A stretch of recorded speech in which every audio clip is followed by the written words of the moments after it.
This episode is brought to you by Loom by Atlassian. Are you feeling stuck at work? Get your team unstuck with Loom video messaging and move work forward.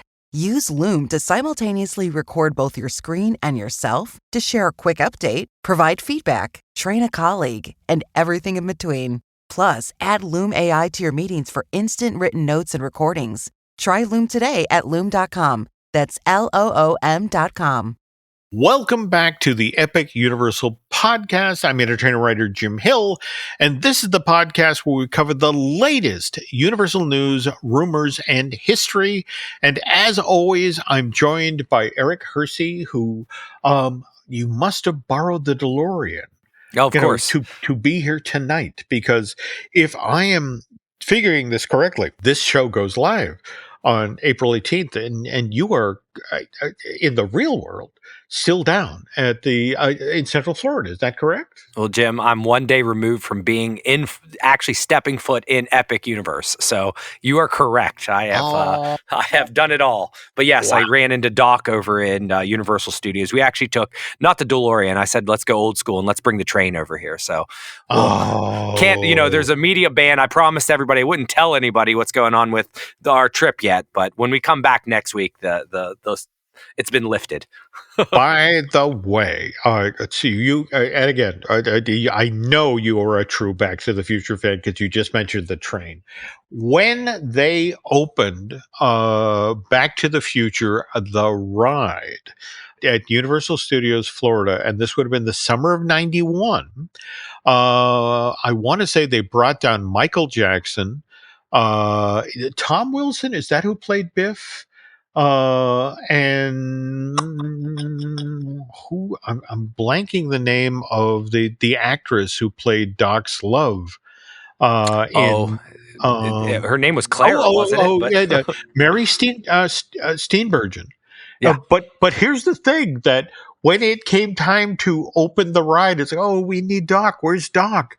And what they did at that moment, they brought Christopher Lloyd in from backstage on the train. Oh, and rolled it on stage with the steam shooting out. And it was such a wonderful bit of stagecraft, and also that was such a memorable moment from the original Back to the Future 3 film. When we all got to see the Jules Verne flying train. So yep.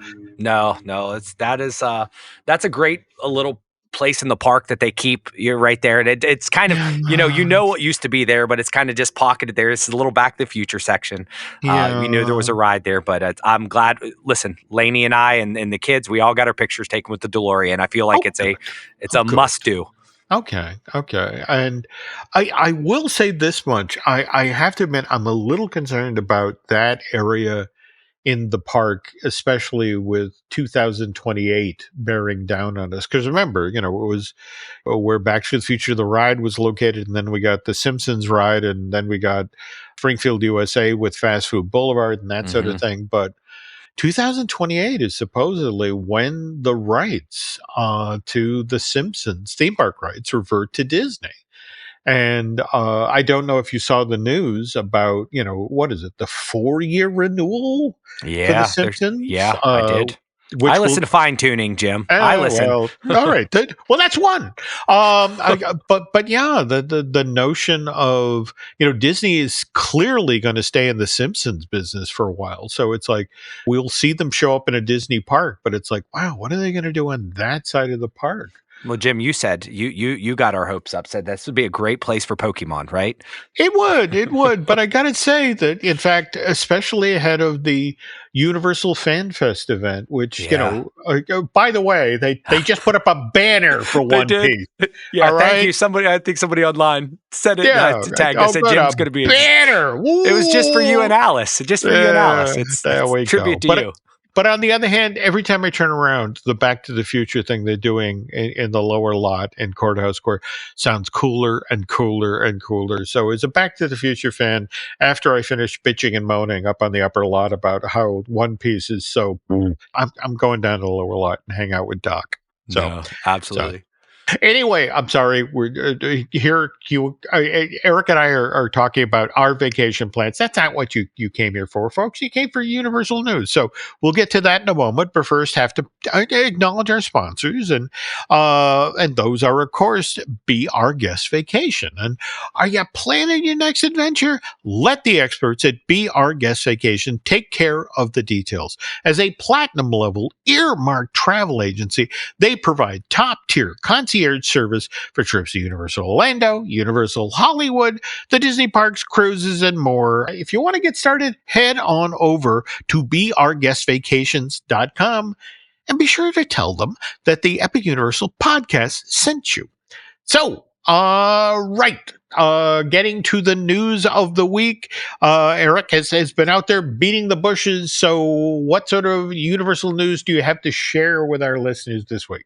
Well, I thought this was interesting in a couple different reasons, but Peacock, is owned NBC Comcast. They added an Epic Universe hub.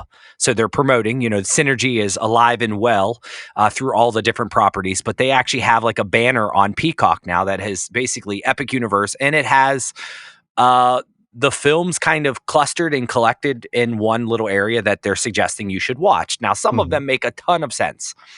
For instance, How to Train Your Dragon. They have the trilogy there. They also have the Harry Potters, which kind of makes sense. But then they also have some items that aren't really advertised, like Minions and Shrek, or Jimmy Fallon, or Trolls, or Sing. So it's nice that they're kind of getting you involved. But there are some, like they have the original Harry Potters, but not the Fantastic Beasts. So it's called the Epic, hub, Epic Universe hub, but it's just like, all right, here's things that we have in the theme parks. Did you see this? Are you a subscriber of Peacock? Again, Nancy and I, every month, all of these fees come in, and it's like, we have Hulu, we have Netflix, we have Peacock. We should really watch these things. But yes, I have them. Do you watch them? No. But on the other hand, I hate to say this, but putting on my corporate, we need to pay attention to the stuff we recently spend money on. If you think about it, having a section that pays tributes to the Minions and Shrek. This time last year, we were opening DreamWorks Land. Yeah. The redo of the Curious George and Woody Woodpecker coaster and that sort of thing. And then, of course, Trolls and Sing 2, we have our Illuminations Avenue, where we opened up our Minion Blast. And Jimmy Fallon, you have that terrible race through New York. I mean, don't get me wrong. It's got a lovely pre-show where you can go in and sit in air conditioning and charge your phone and get your picture taken with #TheBear. But Jimmy Fallon is not the most. I don't think the Tonight Show is the strongest franchise to have hung that attraction on. On the other hand, I do love the lower lobby. It's effectively a Tonight Show museum. Yeah. And if you've ever been to New York to 30 Rock, the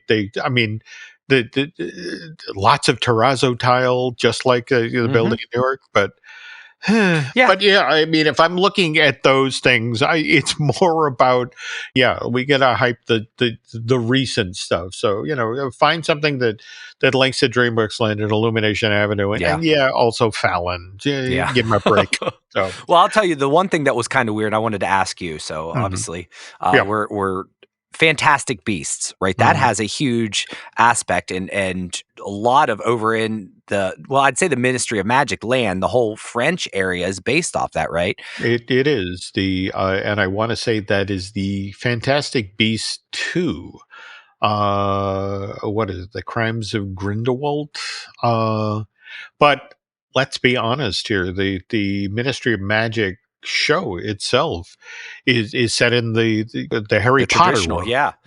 And that's the thing, that I think they're leaning into the ride, though the irony is that everybody who's been through the portal to 1920s Paris, it just blithers about how beautiful and the scale of this theme park version of Paris that kind of puts the one at Epcot to shame. Though that makes me think Craig McNair Wilson, the gentleman who invented Streetmosphere for the Disney parks, got his job at the Disney parks doing street, who was part of the SAC theater group that performed over at Epcot during the first summer. And they used to do a gag when they were performing in Paris about, somebody would say something like, hey, look at the Eiffel Tower. And it's like, well, wait a minute, that's a very small Eiffel Tower. It's like, well, when they brought it over, they got it wet and it shrunk. That's the thing. Evidently, when they were bringing this Paris over from France, this one they kept dry. It's full scale. There you go. No, I've heard good things. Well, my thing is I thought I had a couple months to watch the Fantastic Beasts films, and it turns out we had a day. So we cram in basically Thursday. We're like, all right, because we want to go there, and we just really, when we went to Universal, last year for the first time, we wanted to make sure that we could really feel and go into the parks and see some of the Easter eggs and understand them. I don't know if I would have felt the same about Diagon Alley if I didn't watch the films. So I'm like, am I going to ruin it for myself to walk in and like there's a nibbler and I don't have a clue what that is? Because at the moment, I don't have a clue. All right. Well, let me save you some time. Only watch it. Again, there are 3 Fantastic Beasts films, and that's it. Only watch the first 2 because you will meet the creatures you're going to see in the land in the first film, and then the second film is set in Paris. You have no need whatsoever to do the third film. And that was the one where they actually made a concerted effort to connect the Fantastic Beasts to the world of Harry Potter that we knew from the first 8 films. And audiences were like, yeah, too late. So, no. Okay, just watch the first 2. I appreciate you saving us some time there. I have this DeLorean, but that is going to save me a ton of time more so. Okay, all right. Now, moving on to the next news item, and I find this one amusing because, again, this is all about Wicked Part 1 becoming the most watched film premiere in Peacock history, and I'm pretty sure Lauren and Lainey are the reason. They send thank you notes and there we go. Medals, essentially saying, "Hey, you've helped us reach this." Yeah, so Wicked came out and it's been streamed many times in our household, but it's basically debuted on March 21st, and I think it's going to stream all the way up until July. But they said 882 million minutes were viewed in Nielsen's preliminary streaming chart from just that first week, March 17th to 21st, which basically is like 2 days. So I think everybody that did not, or all those that saw it in the theaters and decided to watch it again. And that beat out Oppenheimer was the number one. And what I love about that is that, again, big, serious, well done film, Oppenheimer. but here's Elphaba riding her broom to glory. And by the way, we're only halfway done with the story. Right. In fact, what was it? CinemaCon just this past week. They got to see the Wicked 2 trailer. We're still waiting on this thing, right? Yeah, but guess what? I was super sleuthed. I did get a play-by-play. Somebody out online kind of gave us the rundown. So yeah, that was played, and there was no version to watch, but ultimately just a little play-by-play. It's basically Ariana Grande basically is the first person, and they kind of see, it says Elphaba, I know you're here, just come out before the monkeys spot you. So they're it's what, maybe 30-second commercial here, and they kind of go play by play. I don't know if it's worth reading all the way through, but for the most part, it was a nice little. What's so fun now about Wicked for Good is that Universal is now operating from a spot where they know the first one was a success. They know that there is just this audience appetite to see this story continue. In fact, that's the other interesting thing I've been hearing from friends at Universal, that is kind of ironic. Mark Platt, the gentleman who spent years developing the Wicked movie and finally got it in front of cameras, and it was a huge success. He's also the gentleman who did Snow White. So I did not know that. there we So go. the highs and the lows. Oh yes, oh yes, and so he's especially looking forward to this becoming an enormous success when it arrives in theaters. What November of this year? Yeah. But evidently there are already conversations about if we were looking to continue in this space, film wise, because Really? again, there were lots and lots. I mean, L. Frank Baum wrote a lot of Oz books, and there were also people who then continued the series after his passing. So, going to be interesting to see what happens when we get on the other side of Wicked for Good arriving in theaters this fall. Because remember, this is the Universal company who also at CinemaCon announced after they showed How to Train Your Dragon, the live action, they announced, oh, by the way, the live action sequel, How to Train Your Dragon 2, is coming out June of 2027. I mean, they're not kidding around. No. So they see an opportunity, and the fact is, Wicked has been. I mean, it's been a huge success. I don't see any reason why the second won't be a success. My question to you is, where are they putting this in the theme parks, Jim?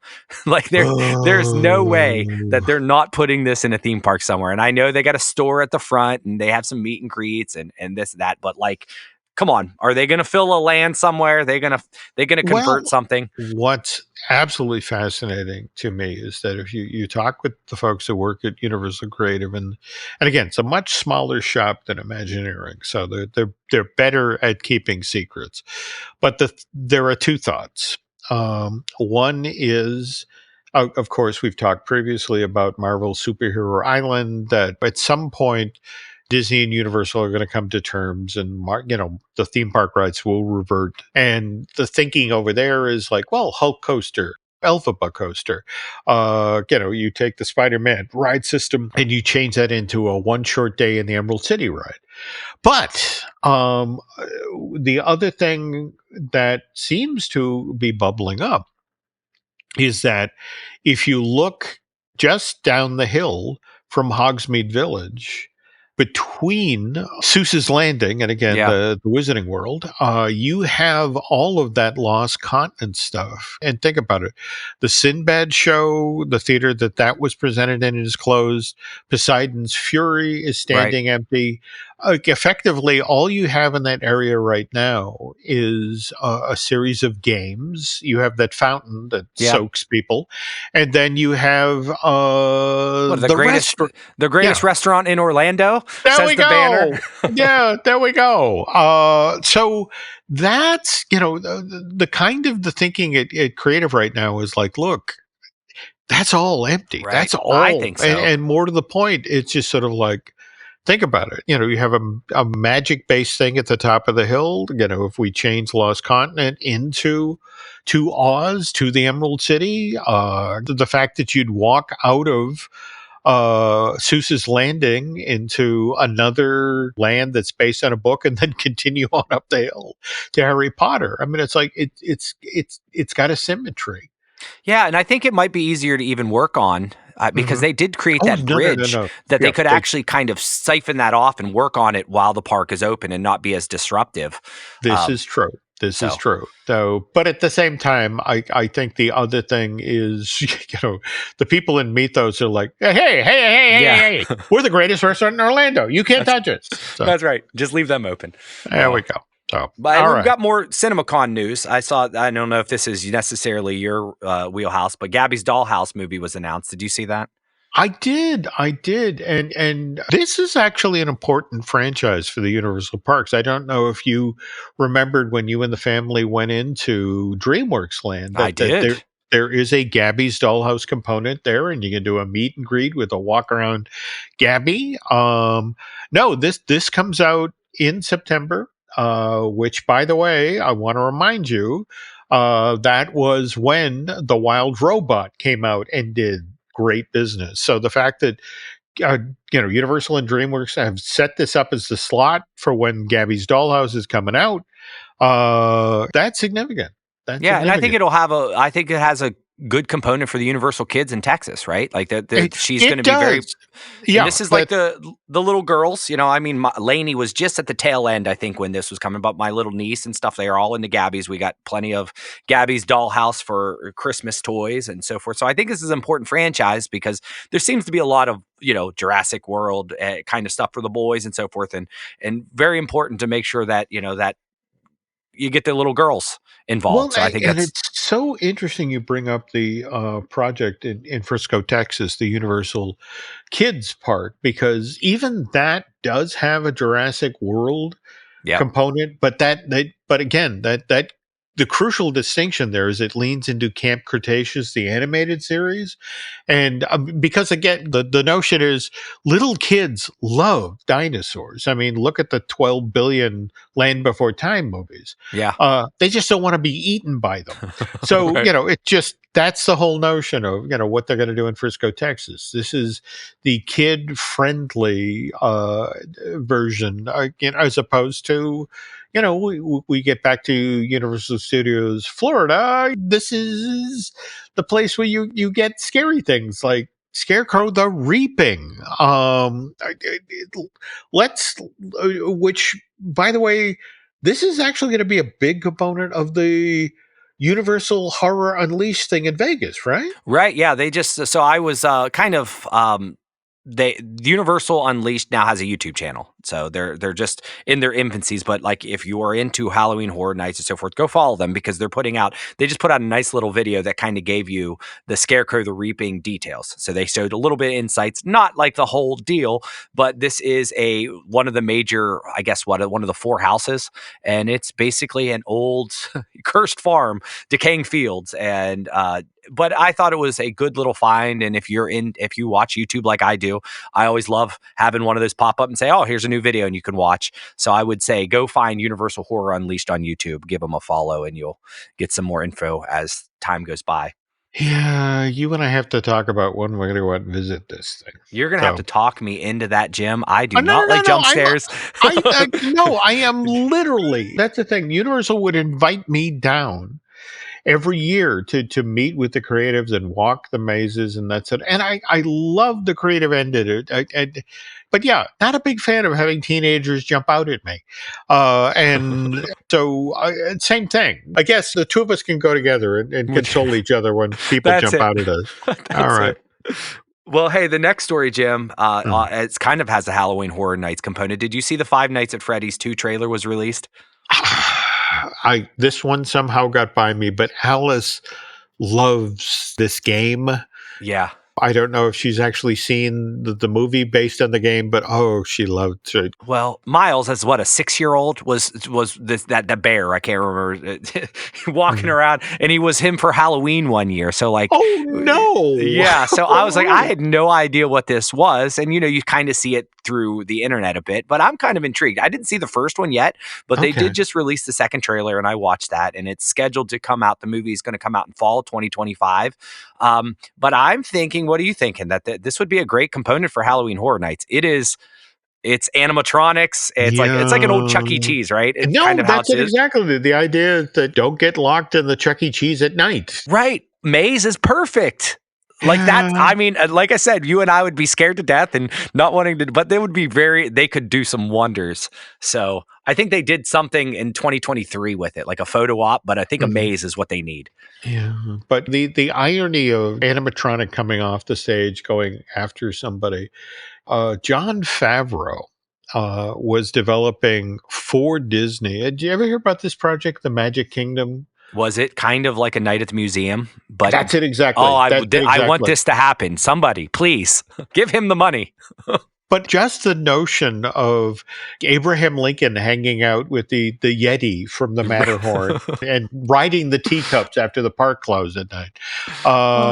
Evidently, there's some amazing concept art that was done.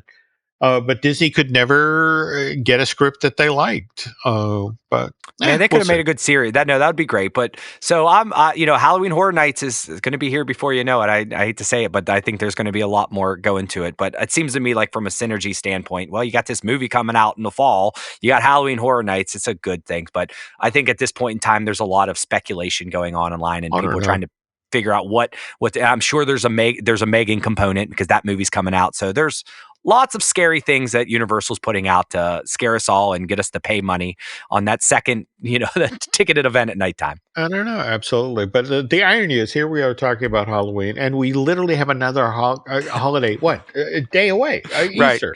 Right. In fact, your bride, if what she's told me is true, you guys leave Florida and drive straight through so you can be home for Easter morning so she can then be super mom and give the kids an amazing Easter.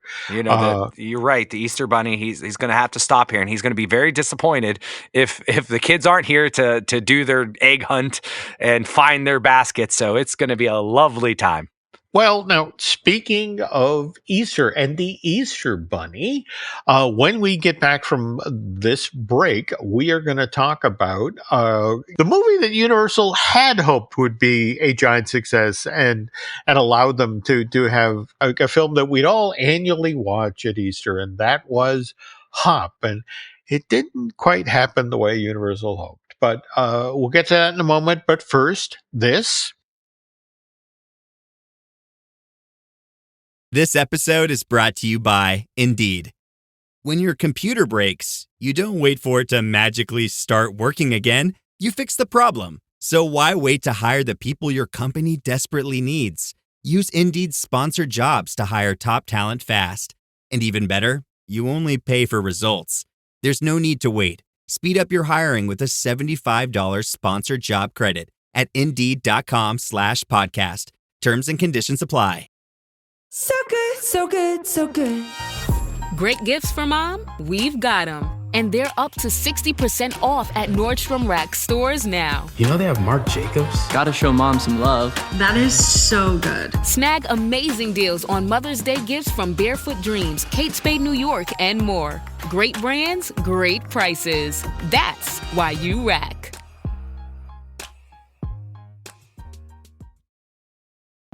This episode is brought to you by Progressive Insurance. Do you ever find yourself playing the budgeting game? Well, with the Name Your Price tool from Progressive, you can find options that fit your budget and potentially lower your bills. Try it at Progressive.com. Progressive Casualty Insurance Company and Affiliates. Price and coverage match limited by state law. Not available in all states. And we're back. Okay, folks, look. If I were to ask you, Eric, what's your favorite holiday special from like the 60s and 70s?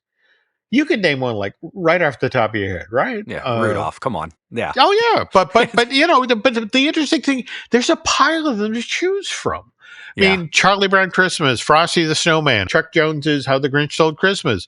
And by the way, I would argue that not all the great ones were made in the 60s and 70s. A couple actually come out of Disney in the last couple of years. Prep and Landing, Olaf's Frozen Adventure. Absolutely. The Olaf's is great. Okay. But if I turn this around and say, okay, now name your favorite Easter special. You got one? I'm thinking, Jim. I'm thinking real long and hard, and I don't know if I do. Well, there's a reason for that, because a lot of people have tried. In fact, for example, Rankin Bass, who, again, you mentioned Rudolph. The Rudolph, the stop motion came from Rankin Bass. Acknowledged masters when it came to making a holiday special. Rankin Bass tried 3 separate times to get a definitive origin story of the Easter Bunny out there as a special. There was Here Comes Peter Cottontail that aired on ABC in April of 1971. Then there was the first Easter Bunny that aired over on NBC April of 76. And then the year after that, there was the Easter Bunny is Coming to Town that debuted on ABC April of 77. And now those last two, Eric, interesting. You see, after Rankin Bass, their first attempt at doing an origin story of the Easter Bunny, and oh my God, Here Comes Peter Cottontail. Well, first of all, it's narrated by Danny Kaye, but it features a villain voiced by horror legend Vincent Price, who plays an evil rabbit called Iron Tail.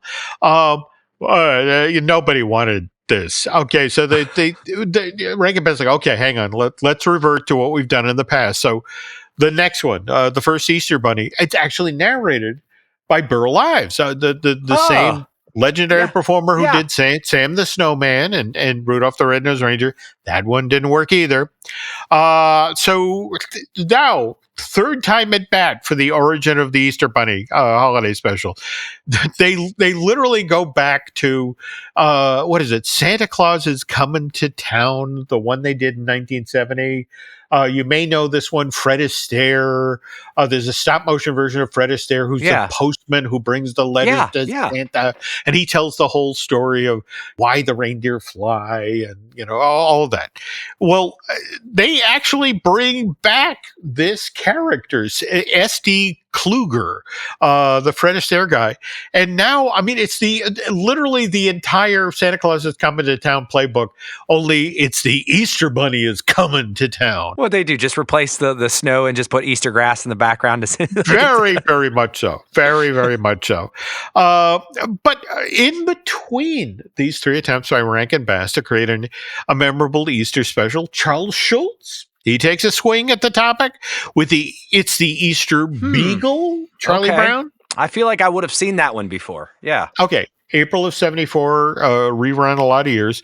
Mind you, the folks at Warner Brothers, they do something similar in April of 1977 with Bugs Bunny's Easter Funnies, which, let's be honest here, is mostly a clip show. They take footage from some classic Looney Tunes action, marry it to some new animation that they do in the mid-70s, but let's be honest here. It's the exact same story as the Easter Beagle Charlie Brown, which has, in that case, Snoopy is filling in for the Easter Bunny on Easter morning, delivering eggs and candy. Though what's interesting about Easter Funnies is that the switcheroo here is rather than Bugs filling in for the Easter Bunny, it's Daffy Duck.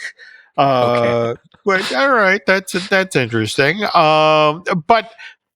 But here's the thing. This is now the conceit that you have a cartoon character filling in for the Easter Bunny who's either too old, too sick, or just too depressed and discouraged to deliver candy at Easter that year. For example, that's the underlying story of the Berenstain Bears Easter Surprise. And that's April of 81. And then Yogi the Easter Bear, that debuts in syndication in April of 1994.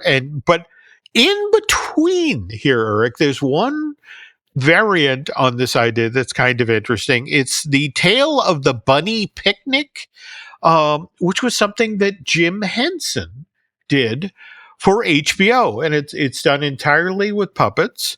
And by the way, this Easter special is significant to Muppet fans because it's the show that introduces the world to Bean Bunny. Whoa. All right. So this debuts March of 86. And of course, just a few years later, Bean Bunny, we get to see the animatronic version of Bean Bunny in the soon to be going away Muppet Vision 3D. But anyway, I bring up all of these attempts at making Easter holiday specials that fail to connect with audiences, become long-lasting holiday classics like Eric's favorite, Rudolph or Frosty or Prep and Landing. I bring these up because the other night, Nancy and I were watching Paradise on ABC. Now, have you seen Paradise, the show over on Hulu? I've been told by at least 3 people that we should watch it. So I have. Okay. We just got done with Severance, so now we're on. We can move on to something new. Okay, all right. Now, for those of you who don't know, Paradise debuted on Hulu back in January of this year, and not to give too much away, but it's a post-apocalyptic mystery thriller. By the way, evidently hugely successful, which is why it got renewed for a second season in February. And what's interesting is that ABC, much like they did with Only Murders in the Building, which of course originally aired on Hulu and then ABC repurposed as a show to run on that network, they're now repurposing the 8 episodes of season 1 of Paradise as something that can also air on ABC. So anyway, Nancy and I are watching Paradise the other night, and James Marsden comes on screen. And now, mind you, when I see James Marsden, I think, oh, the guy who plays Cyclops in the X-Men movies, Prince Edward from the 2 Disney Enchanted movies, or Corny Collins from the movie version of Hairspray. But Nancy looks up at the screen. It's just like, oh, look, the President of the United States is being played by that guy from Hop. And I went, oh my God, that's right. Universal made an Easter movie. Another one that tried to sell the origin story of the Easter Bunny, but this one combines CG and live action with the animation being done by Illumination. In fact, here's the interesting thing, Eric. Hop was that animation studio's second feature film. In fact, it opened in theaters just 9 months after their first movie came out. Which of course was Despicable Me, June of 2010, and then became a smash hit, launched a film franchise and multiple theme park attractions. Whereas that didn't happen with Hop. And although we did get some theme park stuff, which by the way, we'll discuss in a moment. But first, this.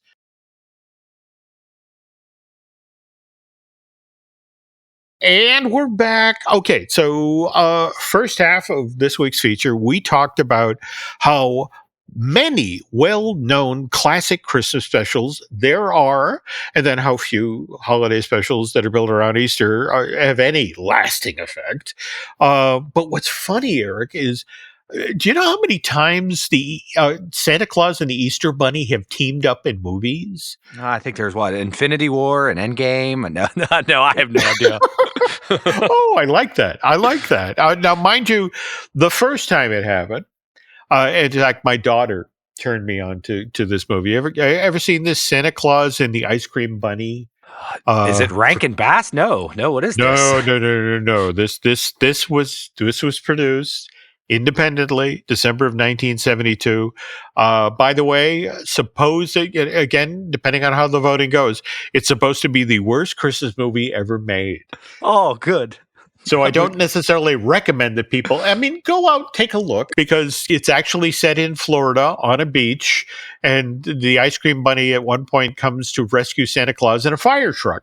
But anyway, we got a more successful pairing of the Easter Bunny and Santa in Santa Claus 2 from November of 2002, and then Santa Claus 3, The Escape Clause, which arrived in theaters 4 years later, 2006. By the way, that's Jay Thomas, DJ comedian, under all of that makeup as the Easter Bunny, and he does a nice job. The very next time we saw the Easter Bunny pair up with Santa, it wasn't just the Easter Bunny; it was also the Tooth Fairy and the Sandman. Yeah. Have you ever seen Rise of the Guardians? Or? It was definitely on when the kids were watching. Like, I've seen it in passing with the kids, so they've seen it, and I've just kind of probably been walking by, telling them to get their feet off the furniture. Okay. The very next time that is on, sit down and watch this. This is one of my absolute favorite DreamWorks movies. In fact, I know you were a huge fan of the first How to Train Your Dragon. I would put this up here right with How to Train Your Dragon. Oh. It's that good. Oh, I'll take that. Okay, and what's also especially cool about this movie is the Easter Bunny is voiced by Hugh Jackman. Sure, that's a perfect typecast there. I would have thought that right off the get-go. But it was, and again, he does a beautiful job great. as the Easter Bunny. But look, I can totally say that Rise of the Guardians is worth going out of every way to see. Can't say the same thing about Hop. Now, mind you, a lot of talented people worked on it. For example, Hop was directed by Tim Hill, no relation, but a guy who knows his way around family-friendly movies. He directed, for example, Muppets from Space in 1999. He made Max Keeble's big move for Disney in 2001.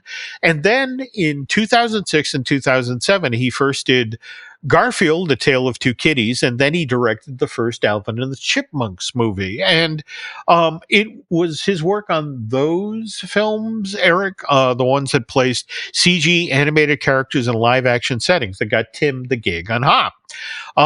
Brian Lynch, on the other hand, the gentleman who wrote the screenplay for Hop, look, this is a guy who knows how to do movies with animation. I mean, and Illumination loves this guy because he wrote the script for Secret Life to Pets.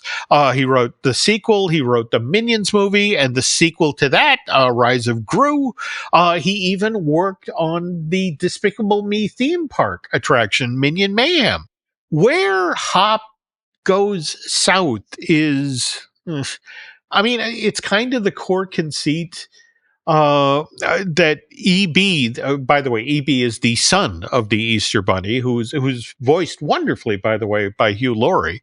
EB's a slacker, and Dad wants EB to take over the family business and deliver candy to all the little children of the world, and EB would rather be a drummer in a rock and roll band. And by the way, I want to stress that not all of Hop is terrible. The opening scenes, which of course, you got to love this conceit. Easter headquarters is, of course, on Easter Island, the place with the giant faces. Yeah. And they are these beautifully animated scenes inside of the factory, the very Willy Wonka-esque factory where all of the candy and the stuff that's in your Easter basket gets made. And so that part of the movie is fun. It's where it kind of goes off the rails is when EB runs away from Easter Island and winds up in LA, and he gets hit.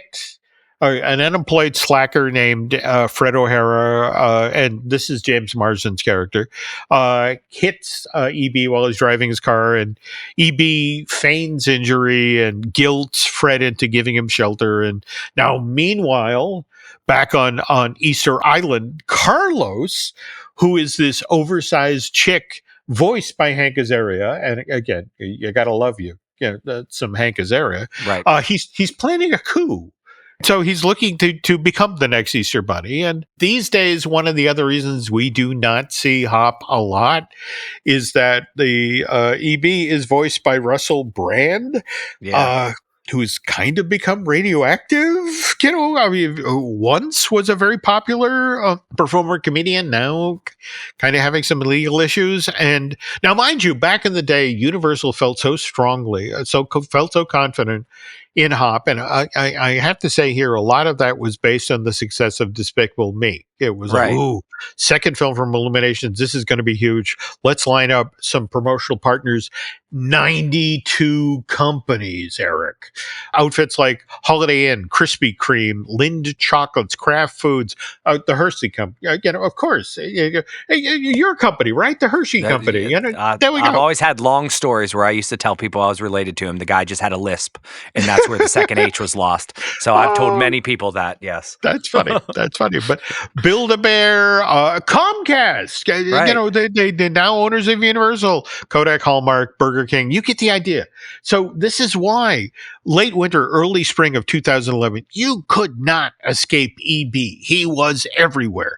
There were toys, stuffed animals, T-shirts, baked goods, not to mention an exclusive line of products at Walmart. Which that all makes sense though, right, Jim? Because I mean, this is a holiday. Easter is you have all types of shelves. I mean, it makes sense. Chocolate, like to team up with Despicable Me's, the second movie that's coming out. That makes a ton of sense.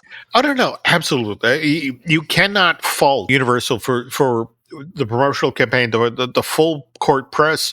In fact, they did a star-studded premiere at Universal Studios Hollywood back on March 27th, 2011.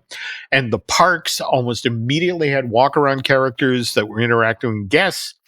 But by the time Easter 2011 rolled around, April 24th of that same year, it was obvious at this point, 3 weeks into the run of the film, Hop just wasn't connecting with moviegoers the way, certainly the way the original Despicable Me was 9 months earlier. Cost $63 million to make, only made $184 million worldwide, which, Eric, the way Hollywood math works, meant that Hop at least initially lost money. Yeah, no sequel there. Well, and it's so interesting you say that, because that was the thing. Illumination, the folks at Illuminations actually got asked, well, are you going to make a sequel? And it's like, no, that's not feasible. Right. All right. Now, mind you, they actually sat on the movie rather than immediately putting it out on Blu-ray and DVD. They sat on it for a full year, Eric. It wasn't out on store shelves till March 23rd, 2012. That's just 2 weeks before Easter that year, which was April 8th.